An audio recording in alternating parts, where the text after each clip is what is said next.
Hi, everybody. This is Andrea. I'm president and co-founder of the Stigma-Free Society.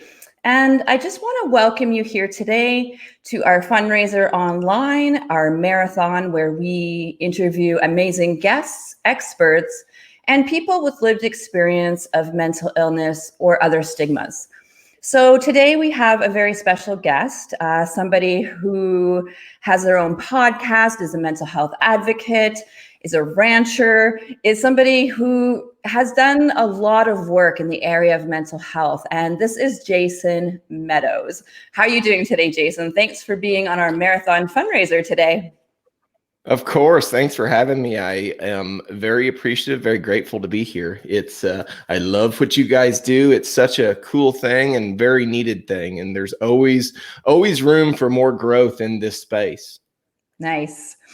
All right. So how about I share your bio and just so people can get to know you a little bit better. Is that all right? Sure. Yep. Okay. Absolutely. All right. Okay. So Jason Medows is a husband, father of 4 boys, a rancher, and a pharmacist.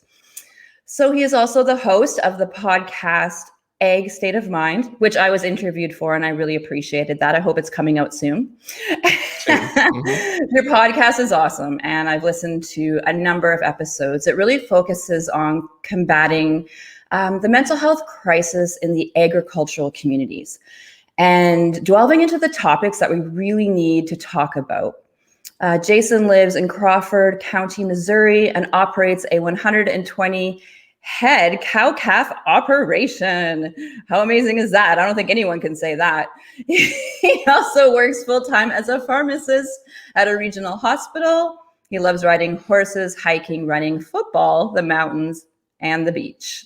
So thank you again for being here. I thought I should just jump right in and ask you some questions. If you can give us some insight into your thoughts and your opinions, that would be awesome. So are you ready? Yeah, of course. Right. Yep. Fire away. Okay. So first and foremost, I was wondering, what was it like for you growing up in rural Missouri in the ag community? And can you paint a picture of what your upbringing was like? Oh, so my upbringing, there were parts of it that were very traditional in the sense of rural America. I grew up, my dad was a farmer. He actually owned the livestock market in town, which is a really, I think, unique thing about us. There are people obviously are very familiar with sale barns. We call them sale barns, livestock markets, whatever you may. But very few people actually own them. And my dad owned one for 30 years and my brother ran it with him. So it was a very unique part of growing up. Now, he sold it when I was about 7 years old. I'm the baby of the family. So I missed out on a lot of the stuff with my older siblings. My dad sold the sale barn when I was young. My dad also raised and bred quarter horses, but he was kind of out of that by the time I was old enough to actually do anything. So my big focus was sports. And the thing about rural America in sports is when you get to play them all, right? Because there's not enough people to play, there's not the competition. So that was a big part of my upbringing. And when I say I'm the baby of 5, I don't think that really does it justice. My youngest sibling is 13 years older than me. My oldest sibling is 25 years older than me. So yeah, I was basically an only child. My brother, by the time I was even old enough to remember anything, my brother was in college and he moved out by the time I was, I think, 10 when he got married. So, and as traditional as my upbringing was, there were some, I don't want to say challenges because they weren't challenges then. It was very easy on me then, but I had to learn a lot of lessons on my own after I moved out that I probably would have learned in a traditional home. I would have learned through interactions with siblings. And, I'm very grateful for my upbringing. I'm very grateful for my parents, just amazing people. But I think one of the biggest reasons I struggled with anxiety for when I did is because I didn't get the interaction of siblings growing up. Yeah. in the traditional sense. Okay. Tell me about your mental health journey. Like, just to kind of package it for us. What was it like for you? What did you go through? And what were some of the realizations and learnings? So I think I don't think I really had any issues until I left for college, right? Mhm. Um, I am an achiever. If you're familiar with the Enneagram, I'm an Enneagram type 3 wing 2. And what that means is I strive and thrive on achievement, and not only achievement, but people seeing me achieve and getting praise. And living in the situation I did, living in rural America like I did, and always kind of, being famous in a small town, as they would say. I mean, that was like fuel for the fire, right? Mhm. And it really propped me up, and it felt good, right? But I moved away to college. I went to St. Louis to college, to St. Mhm. Louis College of Pharmacy, and that wasn't there anymore. I mean, I was no longer the football star. I was no longer the kid who was the Right. smartest one in class. Mhm. I was just another face in the crowd. And I don't think I really realized that until, honestly, very recently. That's probably where it all started. And it was painful for me. I really had a really hard time adjusting to that. And the only way I found to cope with that was alcohol. I numbed it. That's the Mhm. only way I could find to make things better, because I don't want to throw my dad or my brothers under the bus here, but that's how they did it. And I think that's how a lot of men in rural America do it. And I know you're based in Canada. I talk about America just Oh, because yeah, that's where I'm rural from. Canada as well. Rural Canada, it's the same. I mean, it's the same thing, right? Yeah, the issues are The similar same for sort of sure. Yeah. issues are similar, absolutely. So, that's how I did it. That's how I managed until after I graduated and I met my wife. We started working at the same hospital together. She just graduated nursing school. I just graduated pharmacy school. And, she was, so she had a son who was 3 years old when we met. And she was at a totally different place in life that I was. I mean, I was Mhm. fresh out of college. No, the only thing I had no plans other than my job and whatever, and she had a family already taken care of, her and her son. And that was really a wake up call for me. And she Mhm. wasn't going to put up with me numbing that pain Yeah. with alcohol and treating it like I do.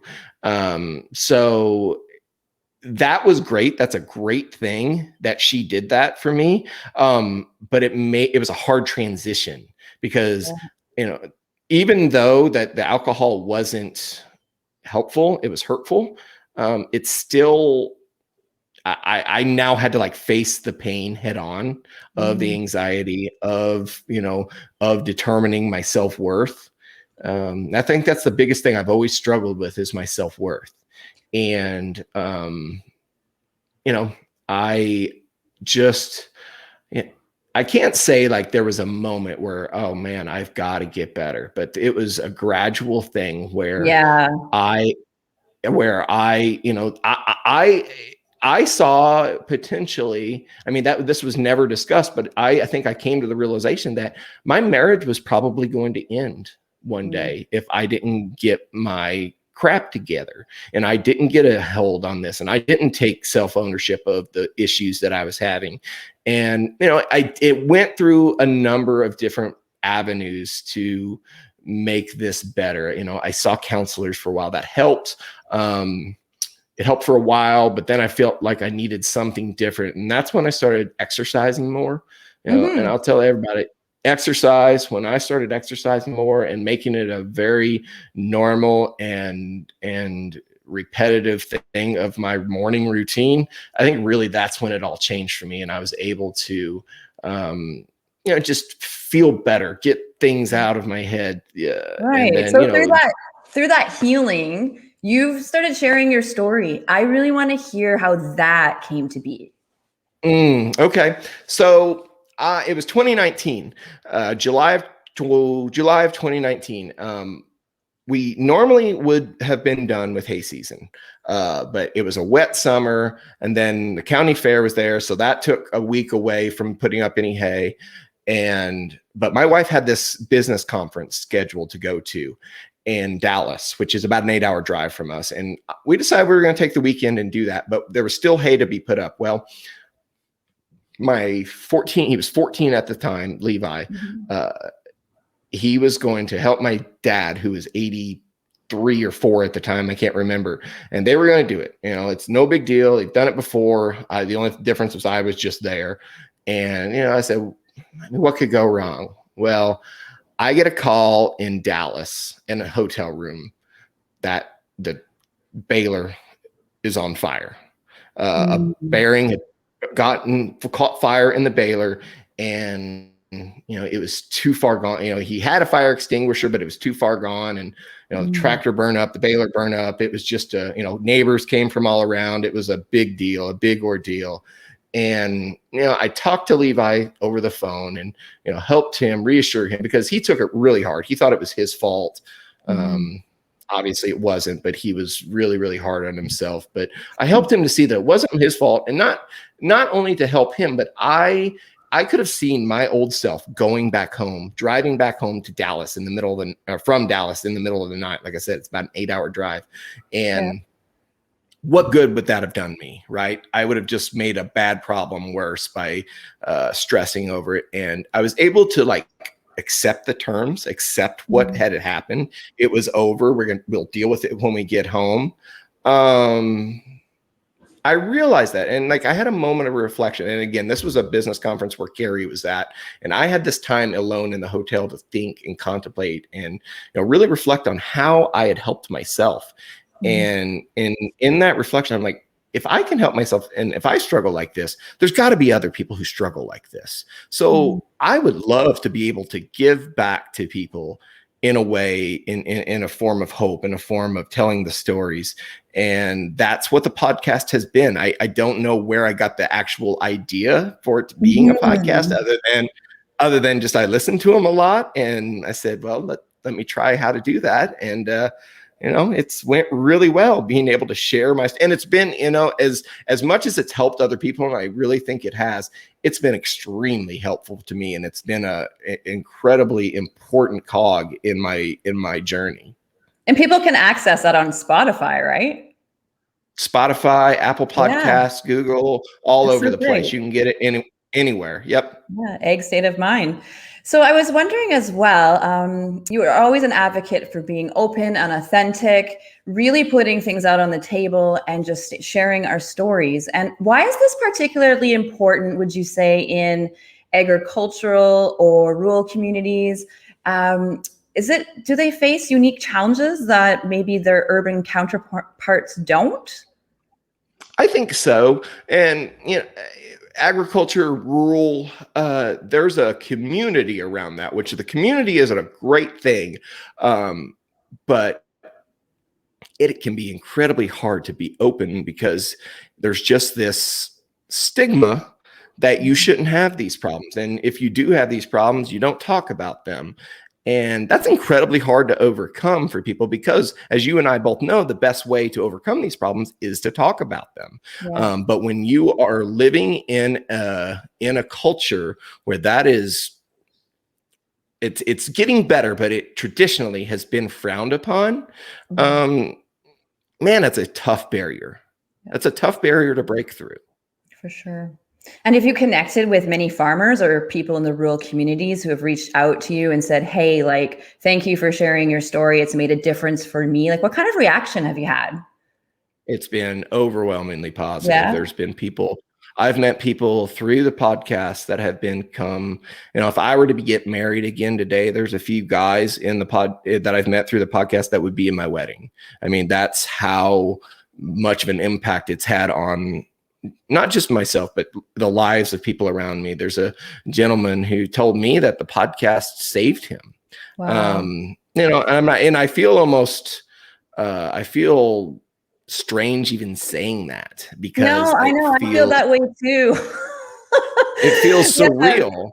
Yeah, I I know. mean, And so but you it's wanna the humility, right? You're like, I'm just being humble, but this is what they said. Like, I do what they understand that. said. And I mean, I just still Yeah. can't believe that I could have that effect on someone. And you know, and I think that's a really important, and that's why I share that. Why I share that somebody shared that with me is the fact that if I can have that sort of impact on somebody, just a regular guy from the middle of Missouri, in the middle of the United States, you know, nobody special. I'm just a normal everyday guy. Just by putting myself out there and sharing that story, then anybody can have that effect on people. And I think that's a big reason why I'm so willing to share that, is because I sure didn't expect that. And I'm very happy that I had that effect on somebody. Yeah. So what was like the breaking point for you when you decided, okay, so I want to get help? You said it was a slow process and that your wife encouraged you and discouraged you from the drinking. But was there a moment when you realized, like, hey, this is something I need to change? And did you, I also know we talked before and you also discussed with me stigma of medications, and you're a pharmacist. So I was wondering if you could elaborate on that for some of us, because I think that's really Sure. interesting. So I'll start on the actual where. I mean, it honestly went back. I think I just took uh like a 1,000-foot view of my life, and Mhm.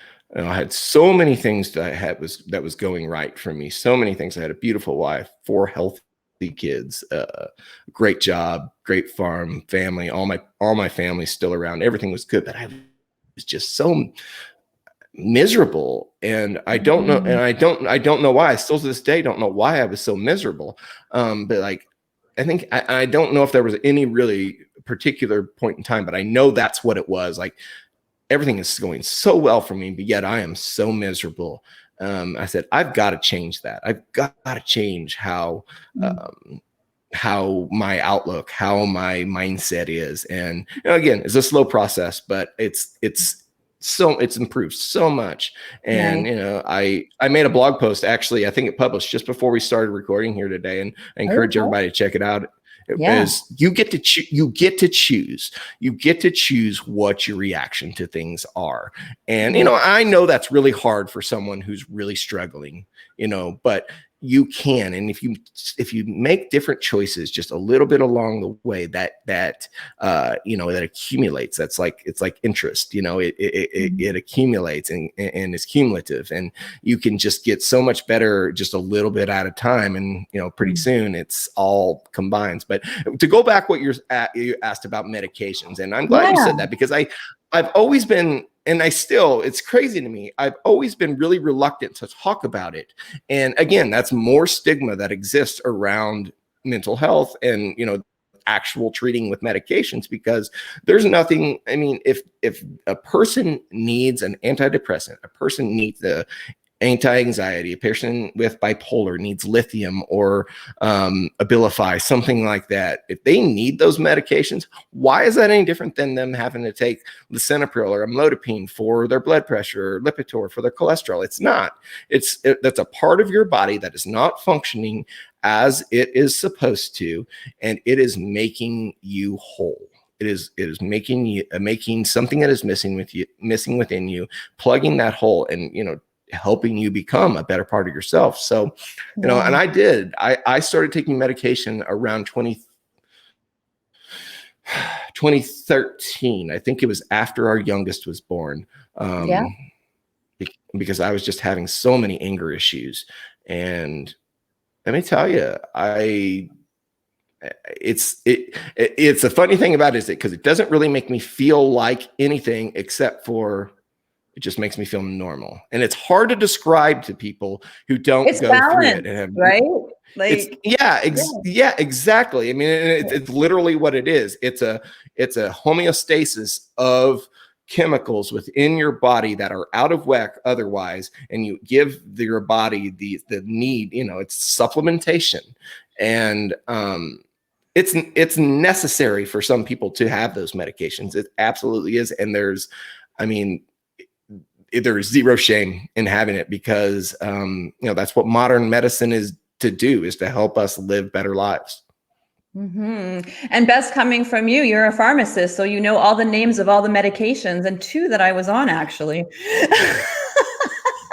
No, myself, I've been taking medications for over 18 years, and it's the only thing that got rid of the psychosis and the depression and the mania. Mm-hmm. And, some of us have to stay on for a long time, others intermittently, or just as we need it, as directed by a doctor. So thanks for sharing about that. I know there's a lot of people out there who self-stigmatize, right? And just don't want to tell anybody that this And is what they're going I'm through. guilty. I'm Yeah, guilty. I'm just as talk about guilty that of a it. little You know what bit. I mean? Yeah, And I yeah. don't know why. And that's the funniest thing is, I make a living. I mean, I literally pay my bills by dispensing Mhm. those medications to people. And, I have no problem doing it. I have no problem talking to people and counseling them through taking antidepressants, Yeah. anti-anxiety meds. No problem talking to them about it. And, but for some reason, I didn't think that, and maybe this was really selfish and, I don't know, just arrogant of me, maybe, but maybe I thought the same rules didn't apply to me or something, Yeah, I feel um, you. Yeah. and it's hard. Um, and I'm not a physician, but I did hear a physician tell me a quote one time that Yeah. if you have if you're, what is it?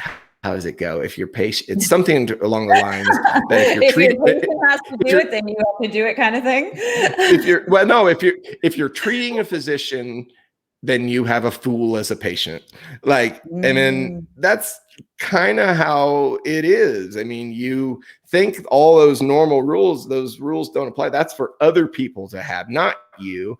And right. that's couldn't be further from the truth. I mean, you're human, you're just the same as they are. So why wouldn't these issues affect you just as much as it would anybody else?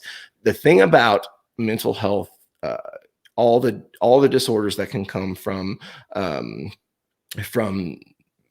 anxiety, depression, any sort of psychosis, they know there's no like differentiating factor. It can affect people of all races, Hmm. religion, socioeconomic class, gender, all these things. Yeah. It's an equal opportunity offender. And it knows no bounds. I mean, it's not for other people. It's something that we all have to take care of. Definitely, and can affect anybody, anytime, anywhere. And I know exactly what you mean. So that's why we need to be kind and caring for each other, because sometimes if we ourselves don't experience mental illness or mental health issues, then it's often somebody we love. And that's when Right. we need to be, yeah, that's when we need to embrace those that we love. We only have a few minutes left, but I'd like your advice very quickly on how people can stay well. And I'd like you to bring a men's focus to it, if you don't mind, because I find with men and mental health, there's even more stigma, especially on the farm, in the Yeah. ag communities, right? So maybe, a lot of people don't want to shout it from the rooftops like you and I have, but how can they stay well? So, I mean, there's a lot of ways. And the great thing about taking care of yourself is it is highly customizable. You can do whatever you Yeah. want. Um, my biggest advice is just to find someone to talk to. And it doesn't have to be a therapist. I mean, granted, that's probably the best person, but it doesn't have to be someone. And I think that's maybe the biggest thing. Women are very good at talking to their friends about Mhm. problems, right? That's not so much the case with men. And Mhm. being a man in rural America, I mean, I can vouch from personal experience that that's the case. I mean, it's not always easy to talk about. I mean, in fact, it's very rarely easy to talk about it. But finding a group of friends, or maybe even just one friend that you can talk to and confide in, and not only you can talk to, but also be that friend. Always be looking for the opportunities to talk to someone who may be struggling, because they may not come right out and tell you how they're struggling. But you can look for little changes in their behavior, or, you notice that they want some help with something that they wouldn't normally want help with. Like, a neighbor calls to ask with a farm chore. That seems kind of out of the ordinary. Maybe I ought to go check and see if there's something else going on. And maybe it is. Maybe he is just asking for help, fixing some fence or something. But I'd say probably more often than not, it's something else. Yeah. And getting into those conversations. And even if we privately have to do therapy, we don't want to talk to anybody, then we don't have to tell anyone. Because I think sometimes walking through the clinic door, sometimes people don't want to be seen, right? And I hear that so often, but we need to reach out. Yeah. And there's other places like your website, like my podcast, all those places where it's absolutely safe to go talk, go seek out, and nobody has to know that you're doing that. Yeah. Online, listening to podcasts, just educating yourself. Okay, Jason, absolutely. We have 2 minutes left. That is it.